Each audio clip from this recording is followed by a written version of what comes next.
آپ کا بچہ اگر رو رہا ہے اور بہت زیادہ رو رہا ہے تو اس کی رونے کی 3 وجہ ہو سکتی ہے۔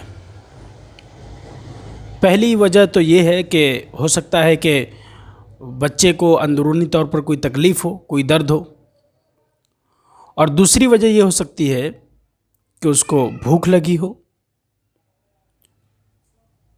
اور تیسری وجہ جو سب سے زیادہ جس کی وجہ سے بچے روتے ہیں وہ یہ ہو سکتی ہے کہ اس کو نظر لگ گئی ہو۔ اسی طرح اگر آپ کا بچہ دودھ نہیں پی رہا ہے تو اس کی 3 وجہ ہے۔ پہلی وجہ یہ ہے کہ ہو سکتا ہے کہ بچے کو اندرونی طور پر کوئی تکلیف ہو، کوئی پریشانی ہو جس کی وجہ سے بچہ دودھ نہیں پی رہا ہے۔ دوسری وجہ یہ ہو سکتی ہے کہ ماں کے دودھ میں کوئی انفیکشن ہو گیا ہو، یا پستان کے اندر اندرونی طور پر کوئی ایسا زخم ہو گیا ہو جس کے اندر سے پیو یا غلط مادہ نکلنے کی وجہ سے بچے کو اس دودھ میں لذت نہ ملنے کی وجہ سے بچہ دودھ نہیں پی رہا ہو۔ اور تیسری وجہ یہ ہو سکتی ہے کہ ہو سکتا ہے کہ بچے کو نظر لگ گئی ہو۔ یہ 3 وجہ دودھ نہ پینے کی اور 3 وجہ بچے کے زیادہ رونے کی ہے۔ اب اس کا علاج کیا ہے؟ آیا بچے کو کیسے خاموش کرایا جائے یا دودھ کیسے پلایا جائے؟ اس زمانے میں سب سے زیادہ بچے جس وجہ سے روتے ہیں یا سب سے زیادہ جس وجہ سے بچے دودھ نہیں پیتے، اس میں سب سے بڑی وجہ یہ ہوتی ہے نظر کا لگنا۔ ہمارے یہاں لوگ یہ سوچتے ہیں کہ نظر صرف دوسرے کا لگتا ہے، حالانکہ بعض مرتبہ ایسے ہوتا ہے کہ بچے کو اس کی ماں کی ہی نظر لگ جاتی ہے۔ جیسے کسی دن بچے نے زیادہ دودھ پی لیا تو ماں نے کہا واو کتنا زیادہ دودھ پی لیا، یہ بھی نظر لگ گئی۔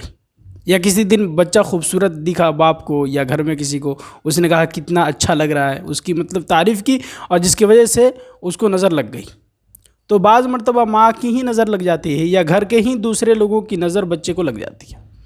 اس لیے بچہ جب بھی اچھا دکھے یا زیادہ کھا لے یا مطلب آپ کو خوشی ہو اس کو دیکھ کر، تو اس کی تعریف کے ساتھ ساتھ ماشاءاللہ یا الحمدللہ ضرور لگانا چاہیے کہ ماشاءاللہ کتنا اچھا دکھ رہا ہے، یا ماشاءاللہ آج اس نے بہت زیادہ کھایا ماشاءاللہ، یعنی یہ الفاظ لگانے چاہیے، ہے نا، ورنہ نظر لگ جاتی ہے۔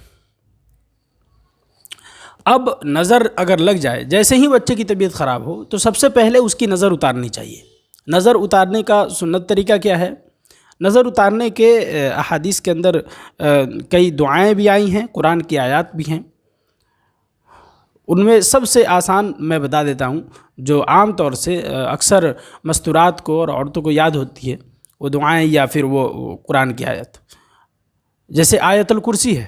جب بھی آپ کا بچہ روئے یا دودھ نہ پیے اور آپ کو شک ہو کہ لگتا ہے کہ میری نظر یا کسی اور کی نظر میرے بچے کو لگ گئی ہے، تو سب سے پہلے آیت الکرسی اگر یاد ہو تو آیت الکرسی پڑھ کے اور اس پر دم کرنا چاہیے۔ یا اسی طرح قل اعوذ برب الفلق اور قل اعوذ برب الناس، یہ دونوں صورتیں پڑھنی چاہیے، اول آخر درود الشریف پڑھ کے، اور پھر بچے پر دم کرنی چاہیے۔ اس کے علاوہ قل هو اللہ احد یاد ہو یا قرآن کی اور دوسری صورتیں یاد ہوں تو ان کو پڑھ کر اور بچے پر دم کرنا چاہیے۔ اور اگر اس کے بعد بھی ٹھیک نہ ہو تو پھر بچے کے نام سے صدقہ نکالنا چاہیے، 10 روپے 5 روپے یا جو بھی ہو اس کے نام سے نکال کر غریبوں میں، یا اس کے کوئی ایسی غریب مستورات یا کوئی بھی ہو، مطلب غریب آدمی کو، مسکین کو بچے کے نام سے دے دینا چاہیے، تاکہ جو بھی اس کے اوپر وبا یا پریشانی ہو وہ دور ہو جائے۔ ہاں، اگر ان دونوں کاموں سے اگر ٹھیک نہ ہو، پھر تیسرا مرحلہ جو ہے وہ ہے کہ اگر بچے کو اندرونی تکلیف ہے، پھر کسی اچھے اور تجربہ کار ڈاکٹر سے دکھانا چاہیے۔ لیکن سب سے پہلے عمل یہ کریں کہ جب بھی کبھی بچے کی طبیعت خراب ہو یا جب بھی ایسا محسوس ہو کہ بچے کو نظر لگ گیا ہے، تو سورہ فاتحہ یا 4 قل یا آیت الکرسی پڑھ کر اور اس پر دم ضرور کیا جائے۔